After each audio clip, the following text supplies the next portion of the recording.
Good evening, I'm Katerina Georgieva. This is CBC Windsor News. Thanks for joining us. We begin tonight with the federal election by zeroing in on a local riding. It's part of a series of profiles that we'll be doing over the next couple weeks. Here is our top story. I'm Dalson Chen, and I'm in the federal riding of Essex. As one of the larger electoral districts in our region, the Essex riding encompasses multiple municipalities. That means it includes a mix of rural and urban settings. LaSalle, Amherstburg, the town of Essex, Harrow, Kingsville, and the eastern part of Lakeshore. They're all in the Essex riding. Only the riding of Chatham-Kent-Leamington is bigger geographically in our part of the country. Does such a wide variety of settings mean there's a wide variety of opinions, issues, and concerns among Essex voters? Let's find out. Obviously, the economy, the tariffs, the price of everything. The United States president. That is my biggest concern, is somebody who's going to be strong enough to fight for Canada. Donald Trump, you know, some of his ideas I don't agree with, and that's putting it politely. There's a lot of change that's going to be happening right now with what's happening in the international climate with tariffs and stocks and things like that. You know, how that's going to affect us and how they're going to support the people in this area. Despite 3 decades of liberal history from 1974 to 2004, the Essex riding has been mostly conservative for the past 20 years. Chris Lewis, the Tory incumbent MP, won the last federal election with more than 41% of the voter share. I would like to see the Conservatives get back in here and straighten things out. You can see what's happened through the 10 years of the Liberals, how it's all been downhill. This election, I'm really looking for a candidate that's going to help unify the country. I'm really tired of all of the anger and animosity in between Canadians and the division. While tariffs might be top of mind for some of the riding's voters, people like Leo Gilbo, president of the Essex County Federation of Agriculture, have questions for candidates related to the region's farming roots. Government support has been decreasing for agriculture. So what are your thoughts on how the federal government wants to see agriculture in Canada in 5 and 10 years from now? Others in the riding's town areas have more urban concerns. Lifelong Essex resident Krista Sweet is the owner and operator of an apparel store in the town center. What are you going to do for small business? What are you going to do to help us? What are you going to do to avoid this tariff situation? And what are you going to do to help us to still be here at the end of this year? The Essex riding's 105,000 eligible federal voters will have an opportunity to meet their candidates at the Legion Hall in the town of Essex on April 17th. Dalson Chen, CBC News, Essex County. In other news now, when the Assad regime in Syria collapsed in December after many years of civil war, many hoped that it would mean a more peaceful future for the country. But some Syrian Canadians in Windsor say that the opposite has happened. And now, worried for family and friends, they are calling for action. Syrians in Windsor are raising alarm bells. They say their loved ones back home are in need of protection in the midst of targeted violence. It is very heartbreaking. My kids ask about him every day. It's breaking, my family apart. This Syrian Canadian living in Windsor has not seen her husband in years. We are protecting her identity because her family members are at risk. Her family is Alawite Muslim, a religious minority in Syria. For years, her husband, who is not a Canadian citizen, has had to serve in the Syrian military. That is, until the collapse of the Assad regime in December. Now he's in hiding, fearful he is being targeted. As a result of the fall of the former government, which was made up of primarily members of the Alawite sect in Syria, there have unfortunately been instances of retaliation and violence and revenge killings targeting primarily the Alawite community, which is clustered along primarily the Syrian coast. Things came to a head in March with violent clashes between Syria's government and Assad loyalists, followed by revenge killings. More than 1,500 people died, including children, though investigations are ongoing, so the exact number is not known. The UN reported cases of entire families being killed, with Alawite cities and villages targeted in particular. For this wife, she's at a loss for how to help her husband. He doesn't know if he's going to live again to see his children. I remember my last conversation with him was, hey, if something happens to me, take care of the kids. Tartus is one of the coastal provinces with reports of violence. That's where this Windsor woman's family is from. We are also protecting her identity to avoid risk of harm to her loved ones overseas. People are living in fear of being killed. Many of her loved ones are Alawites, others are Christians. She says while they are not experiencing the same level of violence as Alawites, they too are being discriminated against, pointing to examples of fighters burning down Christmas trees in December. I'm going to try not to cry. They're just, it's like everybody's just kind of, they feel very dark, very hopeless. She regularly gets voice notes like this from loved ones. These people are showing us their hate. We're unarmed. We're not doing anything. We just want to live in peace. Please speak up for us. We are living in fear. Every single day and every single night, there are killings, executions, and kidnappings. Human Rights Watch confirms that's a reality. In March, Global Affairs Canada issued a statement condemning the atrocities taking place. It said civilians must be protected. In the meantime, for the woman whose husband is in Syria, she doesn't know how to bring him to Canada. And the problem is when you're a single mom, you have no time for a breakdown. I have to stay strong for him. I have to stay strong for the kids. Both Windsor women are calling for international intervention for protections for minorities in Syria. Step up and help these people. We now have Chris Potter joining us for our first look at weather. Chris, a really beautiful day today. Yeah, and temperatures well above normal as well, Kat. Yesterday, temperatures in the Windsor area peaked at around 15. That's more like late April. But today, temperatures actually peaked in the 20s. We're still there, 21 right now in Windsor, 23 in Sarnia, and that's more like mid-May. In terms of active weather, there is some passing cloud right now. That will clear off towards the east. Risk of rainfall is at least absent for now. System will create an opportunity for showers by tomorrow morning, primarily the morning. So for tonight, temperatures around 7. As the showers move in, temperatures drop down towards 6. The winds will start to pick up. Frequent wind gusts of around 60 kilometers an hour, Kat, and noticeably cooler tomorrow with a daytime high of only 8. But things do look up in the long-range forecast. Details ahead. Okay, thank you, Chris. You got it. Up next, a large number of decisions came down during today's City Council meeting. For that, we've got Chris Ensing with a full breakdown. The City of Windsor is getting its first set of speed cameras. We're also getting a new bikeway that will connect cyclists closer to the downtown core from Ganacho Trail. And Council has once again passed up millions of dollars from the federal government because it's tied to high-density housing. 5 photo radar cameras will automatically ticket people speeding on city streets this year. They'll rotate locations every 2 months between school and community safety zones, signs going up at those selected sites 90 days before they're installed. Any money the city makes beyond the cost of the program goes into traffic calming measures. Cities like Toronto, Sudbury, London, they've seen speeds and collisions drop because of the cameras. Here's the new bike path coming for 2026. Cyclists will zigzag through the city to get from Ganacho Trail toward downtown. This is a mix of protected and unprotected bike lanes on streets and multi-use paths. It's less than half the cost of a previous plan. It would have seen temporary multi-use paths up along Riverside Drive by 2028. Then they'd be ripped up for permanent buffered bike lanes by 2032. Those permanent lanes, they're going to continue, but the temporary paths will be scrapped. This project came to council in a pretty weird way. It skipped committee meeting and was added to the agenda late last week. And public consultations, well, they were limited to one couple, 2 cyclists who did the route over the weekend.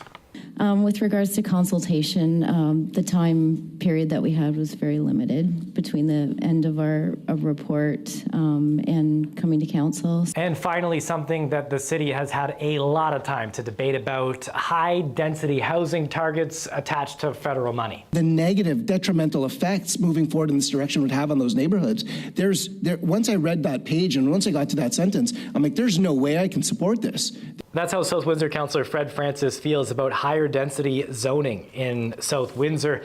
The federal government wants the city to allow 4 units as a right on any lot within an 800-meter radius of St. Clair College and the University of Windsor. This time, it's tied to nearly $3 million a year for Transit Windsor projects, similar to the debate 2 years ago over the Housing Accelerator Fund. Council's deciding not to apply for the money. Some other things to look out for. Council will get a staff report next month that looks at this trade war and the impacts on the budget, as well as what council can do to buy Canadian. And they're also going to debate at the next council meeting strong mayor powers after one councillor put forward a motion to try and end those powers in the city. Chris Hensing, CBC News, Windsor. There may be a reprieve for auto parts makers in Canada from U.S.-imposed tariffs. While speaking with media today in the Oval Office, U.S. President Donald Trump said he is considering an exemption from tariffs for the auto industry. I'm looking at something to help some of the car companies where they're switching to parts that were made in Canada, Mexico, and other places, and they need a little bit of time because they're going to make them here. But they need a little bit of time. So I'm talking about things like that. Trump did not elaborate any further. When he announced the 25% auto tariffs on March 27th, he described them as permanent. But Trump has backed off and reversed other tariffs after blowback from his policies. Meanwhile, Detroit businesses are feeling the pain of fewer Windsorites and Canadians visiting the States. Trump's tariffs have cooled interest in cross-border visits. One Detroit economic expert says the impact on local businesses is significant. When duty costs are increased, people reduce their interest in coming into the United States to shop and bring back home to Canada. So we've seen a lot of that impact on our small businesses. We've seen small businesses lose not only the visitor traffic, which is a huge part of way, again, our combined region works. That was Eric Larson attending a Windsor Chamber of Commerce event to talk about how to strengthen cross-border ties in the face of Trump's tariff war. And as many Canadians rethink their relationship to the States, one Windsorite is making hundreds of elbows up pins to share her national pride. Check it out. I just have a file I have on my computer, and I added the elbows up words to it, and I just run them off on the laser, and it takes, I don't know, maybe about 5 minutes to do a couple, and then I hand paint, and then I clear coat them, and then I put a pin on them. How many do you think you've made? Oh my goodness. Yesterday I ran off about 300. When all of this tariff stuff started and, you know, everybody's going buy Canadian and stuff, I thought, well, what the heck? I've handed out a lot. I've sold a few. What does elbows up mean to you? I think it's just more of a Canadian slogan because of Gordie Howe, and it's just to get everybody to support Canadian, which is what we should be doing all along anyways. Elbows up, have you seen that phrase take on new meaning recently? It has. Actually, I've never really seen it before until Mike Myers did it on Saturday Night Live. But yeah, I think it has taken a new meaning. What do you hope comes of the buttons? Well, it'd be nice to see a lot of people wearing them. I think it just shows a little bit more Canadian pride. You're not asking much for these pins. No, $2. But how long does it take for you to make them? It's just a hobby for me. It doesn't take long to cut them. It's the sanding and I hand paint them in the pins. So it would probably take me maybe a whole day to get everything, you know, attached, and by the next day they're good to go.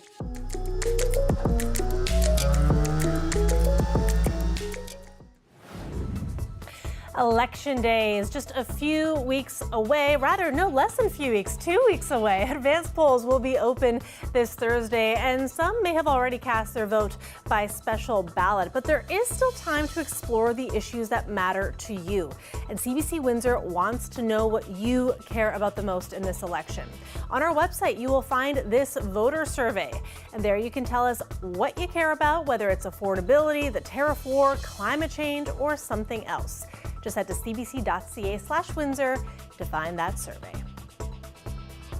A live look outside there on this gorgeous Monday evening. Temperatures hitting over 28 degrees today. I hope you got to enjoy those temperatures today. But we do need to brace ourselves for some showers in the morning and cooler conditions tomorrow. When we come back, we'll have more on what is happening on the federal election campaign trail. That is coming up after the break. Stay with us.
Back to the federal election now. Liberal leader Mark Carney is promising to make significant new investments in the Canadian military and create a new defense procurement agency to streamline equipment purchases and buy Canadian whenever possible, all meant to reduce reliance on the United States. Today, I'm announcing our plan to build the tools needed to ensure Canada's sovereignty, to support a new approach to made-in-Canada defense procurement, while helping our industries and businesses reach new markets around the world.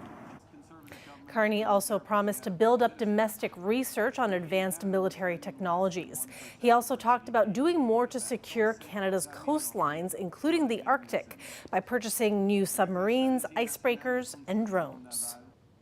Conservative leader Pierre Poilievre says if he becomes prime minister, he plans to use the notwithstanding clause in the Charter of Rights and Freedoms to carry out part of his tough on crime agenda. I am announcing today a Conservative government will reintroduce and pass the law that empowered judges to impose consecutive sentences for killers convicted of multiple murders. The worst mass murderers should never be allowed back on our streets. For them, a life sentence should mean what it says, a life sentence. They should only come out in a box. Poilievre says he respects Supreme Court decisions, but also respects Canadians' charter rights, guaranteeing life, liberty, and the security of person. He wants to use the override clause to get around a 2022 Supreme Court ruling that said imposing consecutive life sentences violates an offender's charter rights. And NDP leader Jagmeet Singh is pledging to hire 35,000 new nurses between now and 2030 as part of his plan to tackle the nursing shortage. In addition, we have a plan around recruitment. There are a lot of internationally trained nurses that are in our country. We need to streamline the path for them to be recognized for their work and to be able to get qualified. Singh made the promise while on the campaign trail in Toronto, pledging to require provinces to meet nurse-to-patient ratios, guarantee fair wages for nurses, and improve their working conditions. He also promised to offer a $5,000 tax credit to nurses and personal support workers and to end the use of private nursing agencies. In other news, for the first time in nearly 2 decades, Canadian doctors and nurses have new guidelines for treating children struggling with weight management. It emphasizes how stigmatizing obesity can be while recommending more invasive treatments like surgery in some cases. Jennifer Yoon reports. I had a full head of hair back then. Brendan Goodman was 9 years old when he says a doctor told him he'd be dead by 30 if he couldn't get his weight under control. You're going through, of course, all the issues a normal 9-year-old goes through. On top of that, also being told you're overweight, you're an aberration. For me, I felt like I was a failure. For years, he followed weight loss programs that never worked. What finally made a difference, learning about and working on the psychological aspects of obesity, as well as nutrition and physical exercise. That kind of mixed approach should be the standard in treating children with obesity, according to new clinical guidelines published Monday. It also moves away from using BMI as the sole marker for obesity, looking at other health outcomes like sleep apnea, blood pressure, or mental health struggles. In some cases, authors say families should consider GLP-1 medication sold under brand names like Ozempic or Wegovy. A lot has changed in how we manage children, and there's a lot of new literature as well. Families should be included in the decision-making, says this co-author, but they should be told about the unknowns, including possible long-term side effects. Further research is needed because these are relatively new medications. Authors say families and children shouldn't be shamed by their doctors. There's a lot of stigma related to it that if you can't lose weight, you're a weak person, not strong enough, don't have the willpower. And all that stigma just perpetuates all the negative experiences. Also to be considered in some severe cases where the benefits outweigh the risks, weight loss surgery. It was a choice I would make again 100 times. Me as an infant. Because for some like Goodman, who got the procedure at the age of 17 and was well supported by a medical team before and after the surgery, it can make a big difference. Jennifer Yoon, CBC News, Toronto.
Chris Potter is back with us now for another look at our weather forecast. Chris, I'm really glad I enjoyed the sunshine today because tomorrow, cooler temperatures await. Yeah, cooler, Kat. It's going to be a little wet from time to time, primarily in the morning. We might even see some flurries mix in closer to Lake Huron, stretching down towards London. So obviously tomorrow is going to be a very different story compared to today and even yesterday. Normal daytime high for this time of year is around 13.2. 22 is where we peaked at today, and those overnight lows followed suit.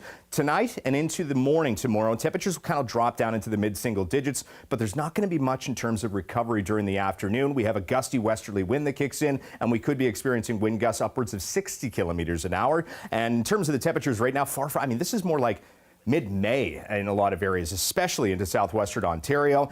Temperatures once again normally peak at around, 11 to 14 degrees, but we're in the 20s right now, but not for long, at least for now, right? We do have a system spinning across northwestern Ontario. Snow continues to accumulate for our friends across northern Ontario. Obviously, they're much cooler in that vicinity. This system will continue to track up towards the east. It will not impact us dramatically, but there's still the opportunity for showers, and once again, a few wet flurries mixing in during the afternoon as temperatures start to back off. So here's it in motion. Clear for this evening. We clear out the cloud cover, which will continue to clear over the next few hours. It returns before daybreak tomorrow.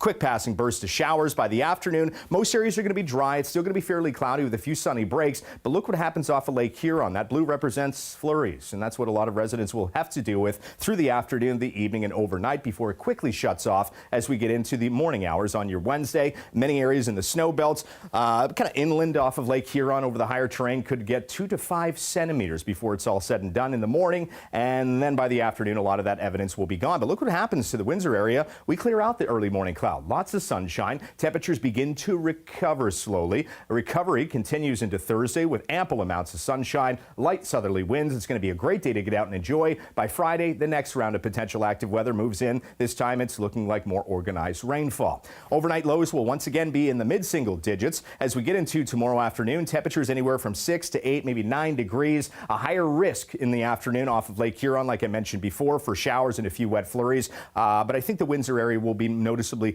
drier compared to the morning, and even the morning's not going to be a complete washout either. 8 degrees for your Tuesday, 12 for us on Wednesday, 14 for Thursday, climbing back, Kat, into 21 for Friday, but we have to pay the price with some rainfall. At this point, it looks more likely during the afternoon, evening. We should clear out during the day on Saturday. Okay, sounds good. Thank you so much, Chris. And thanks to you all for watching. We'll see you back here tomorrow night.